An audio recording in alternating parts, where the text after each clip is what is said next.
And welcome back to the Weekend Jazz Update with Jashanti Silva. On this week's episode, Charles Lloyd, his life and times and best hits.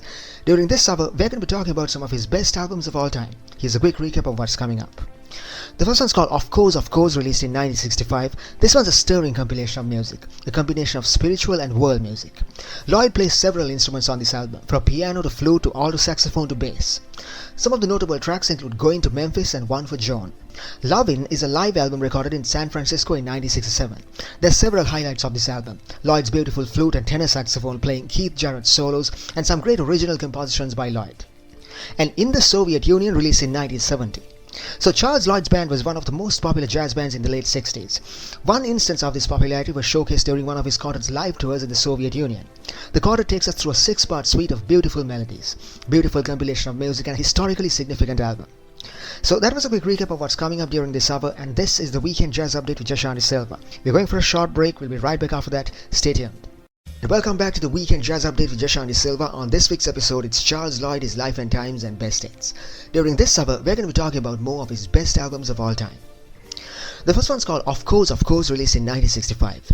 In many ways, Charles Lloyd was one of the defining voices of ECM Records. His music on the label, upon returning to ECM Records in the 80s, had an electrifying blend of spirituality, introspection, and energy that set a new standard for musicians of his time. This might sound like a contradiction, but it was one of the hallmarks of Lloyd's style, all the way back from the 60s when he took jazz to pop and rock concerts. This is one of his projects in that vein, a stirring compilation of music. Lloyd plays several instruments in this album, from piano to flute to alto saxophone to bass. There's also a guest appearance by Zakir Hussain on tablas, percussion and vocals. Eric Harland also makes an appearance on piano. The combined effect was a heavy percussion-oriented style. So the album Of Course, is a combination of spiritual and world music. This was also the group's first ever performance together. In the years to come, they performed several times together in live and studio recordings. There's 9 tracks in the album, 7 of which are original compositions by Lloyd. The Things We Did Last Summer is a guitar and saxophone duet. The song Apex is an Ornette Coleman inspired song that Lloyd performs as part of a trio. Other notable tracks include Going to Memphis and One for Joan. Lovin' is another great album. This one's a live album recorded in San Francisco in 1967. It's both a great album as well as something of an archaeological artifact. There's many things about this album that take us back to the acid-fused mood of the 60s, the Rolling Stones themed cover photo of the album, and some of the songs on the album like Tribal Dance and Temple Bells. There's also the inclusion of a John Lennon and McCartney song called Here, There and Everywhere. It was a time when rock fans were also embracing jazz. In this vein, Love in cover artwork is up there with other albums from that era like John Coltrane's A Love Supreme and Pharoah Sanders' Tawhead. In fact, Chet Helms, a pioneering figure in West Coast counterculture, once hailed Charles Lloyd's quartet as the first ever psychedelic jazz group. Lloyd maneuvered his jazz group into the rock echelons by his diverse blend of styles. There are several highlights of this album: Lloyd's beautiful flute and tenor saxophone playing, Keith Jarrett's solos, especially on the gospel theme song Sunday Morning, and 2 great original compositions, the tracks Sunday Morning and Is It Really the Same. Other great tracks from the album include Tribal Dance, Temple Bells and Island Blues. An album called In the Soviet Union, released in 1970. So Charles Lloyd Jazz Band was one of the most popular bands in the latter 60s. One instance of this popularity was showcased during one of his live tours in the Soviet Union, alongside pianist Keith Jarrett, bassist Ron McClure and drummer Jackie Johnett. Lloyd is on top form during this performance. He was very well received at the festival and included 4 lengthy performances, including an 18-minute version of Sweet Georgia Bright. This was one of Lloyd's own compositions and was based on the classic Sweet Georgia Brown, which Lloyd was a fan of. Another very long piece called Forest Flower. The playing is energetic, especially Jackie Johnett on drums. Keith Jarrett's piano playing is beautiful and floating. There's a beautiful Keith Jarrett composition called Days and Nights Waiting, one of his best from that period. Love Song to a Baby is another great track and a great cover of Tribal Dance. Many of the songs are hard bop tracks. There's a humorous track called Pre-Dawn, on which Charles Lloyd solos beautifully. So that was some insight into more of Charles Lloyd's best albums of all time, and this is the Weekend Jazz Update with Jashanti Silva. We're going for a short break, we'll be right back after that, and this is the Weekend Jazz Update with Jashanti Silva. On this week's episode, Charles Lloyd, his life and times and best hits. Now it's time for some trending album news. Jonah David is an accomplished jazz artist and he's debuting on the Jazz Arena with a new album called Waltz for Eli. It's going up for release on February 28th on Swish Tap Records. The album compiled some great covers of jazz classics. Joining him on the album is bassist Joey Bassi and pianist Joel Sanford, also a series of guest musicians. David says of the album that he wanted to create a compilation of music that was appealing both to veteran jazz enthusiasts and newcomers to the fields alike. He and his trio also attempted to bring something novel to the music with their own unique takes on the tracks. Waltz for Eli succeeds on both counts. For instance, there's an epic cover of a Thelonious Monk tune called Rhythmaning, which is beautiful rhythmic and emotional harmony between the musicians. There's an explorative take on the classic Pretenderly thanks to Jeremy Pell's trumpet playing. There's also Anna Perkins lending her beautiful nostalgic vocals to songs like Waltz for Eli and Sunrise Sunset, adding a touch of romance to them. Most of the songs are well-known jazz classics. There's also 3 original compositions by the trio. So that's some trending album news on the Weekend Jazz Update with Jashani Silva. We're going for a short break. We'll be right back after that. When we come back, we're going to be talking about some of Charles Lloyd's best albums of all time. Stay tuned. This is the Weekend Jazz Update with Jashani Silva. On this week's episode, Charles Lloyd, his life and times and best hits. During this hour, we're going to be talking about some of his best albums of all time. The first one's called Wild Man Dance. This album is a compilation of relaxing, transcendent music. The music is taken from a 6-part suite that Lloyd and his quartet performed at a festival in Poland. A very magical, mesmerizing compilation of songs like Wild Man Dance Suite, Flying Over the Odra Valley, Gardener, Lark, River, Invitation, and Wild Man Dance. The musicians weave beautiful sonic landscapes, taking the listener on a journey of introspection and freedom and togetherness. Another great album called I Long to See You. Charles Lloyd has been a big fan of innovation and exploration, and so was guitarist Bill Frisell, who collaborates with him on this album.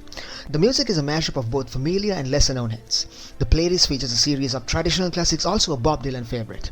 The songs are perfectly suited to both Frisell and Lloyd's playing styles. The core of the album is a feeling of yearning, a search for a deeper meaning that is reflected in the music. Another great album called Mirror. This one's a very personal series of music. It's almost like a musical autobiography by Lloyd. The opening song, for instance, a song about unrequited love called I Fall in Love Too Easily. The first track seamlessly gives way to the next, a gospel track called Go Down Moses. This one's a classic song about yearning for freedom. There's also songs like Desolation Sound and Mirror, both original compositions by Lloyd.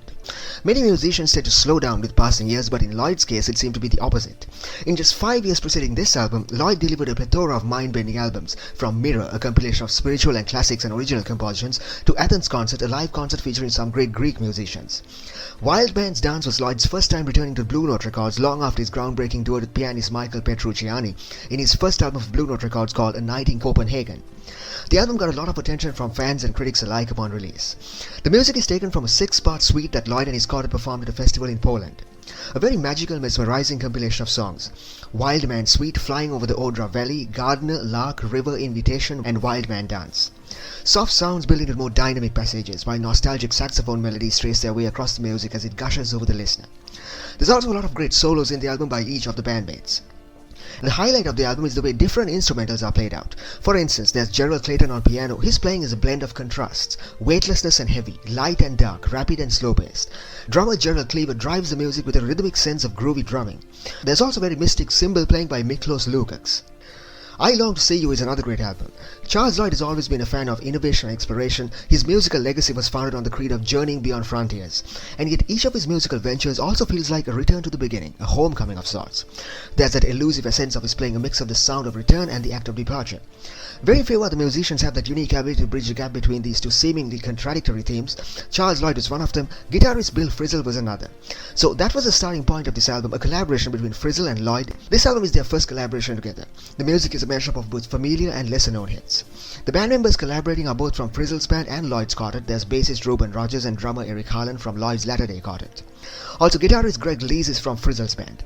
The playlist features a series of traditional classics, also a Bob Dylan favorite. The songs are perfectly suited to both Frisell and Lloyd's playing styles. The playing in itself is enchanting. There's echoes of both the modernistic and the primordial. There's a lot of highlights on the album. There's pieces that Lloyd was a big fan of, like Sombrero Sam, some vintage classics like Shenandoah, and also guest appearances from vocalists Nora Jones and Willie Nelson. The core of the music is a feeling of yearning, a search for deeper meaning that is reflected in the music. An album called Mirror released in 2010. This one's a very personal series of music. It's almost like a musical autobiography by Lloyd. The opening song, for instance, a song about unrequited love called I Fall in Love Too Easily. The first track seamlessly gives way to the next, a gospel track called Go Down Moses. This one's a classic song about yearning for freedom. There's a very spiritual backdrop to the song, created by pulsating drums, bass and gentle piano instrumentals. There's songs like Desolation Sound and Mirror, both original compositions by Lloyd. There's also throwbacks to Lloyd's immersing himself in world music, as seen in the Latin themed track La Liorana, a beautiful piece that's about sunsets over the desert, and the Indian theme Tago, which begins with Lloyd reciting a spiritual poem. The songs are covered with jazz themes in the album. There's also a tribute to the Beach Boys, alongside whom Charles Lloyd played in the 70s, one of their favorite hits, Caroline No. This one plays out with funky beats and a slow groove. There's also a series of Thelonious Monk tunes that are reminiscent of his post-pop days of the early 60s. Jason Moran is in complete synchronicity with Lloyd as he backs his saxophone melodies on piano. His style is a combination of the influences of several leading pianists from the jazz world, a unique style that's innovative and groundbreaking. Eric Harland's drumming is perfectly suited for this spiritual compilation of songs, and Robin Rogers on bass tastefully anchors the music. A highlight of his playing is his sudden and unexpected solos. Mirrors is one of Lloyd's most accomplished works. It's a multi-layered work of music that's both atmospheric and spiritual. And this is the Weekend Jazz Update with Jashanti Silva. On this week's episode, Charles Lloyd, His Life and Times and Best Hits. We've come to an end of this week's episode of the Jazz Update, so now let's recap what we were discussing during this program. So Charles Lloyd was one of the best saxophonists of his generation. His work in the jazz fusion movement, bridging the gap between folk, rock and so forth, established him as a pioneer in jazz. He started out performing alongside Chico Hamilton's band in Los Angeles in the late 60s. He then led his own quartet.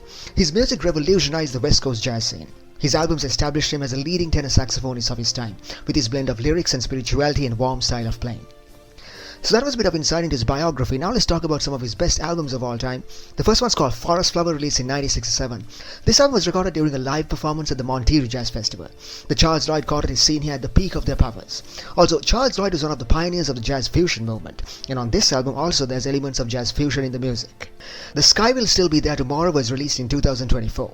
This one's a very reflective album from his compilation. The album traverses the themes of a search for deeper meaning, themes like wisdom, reason and comfort.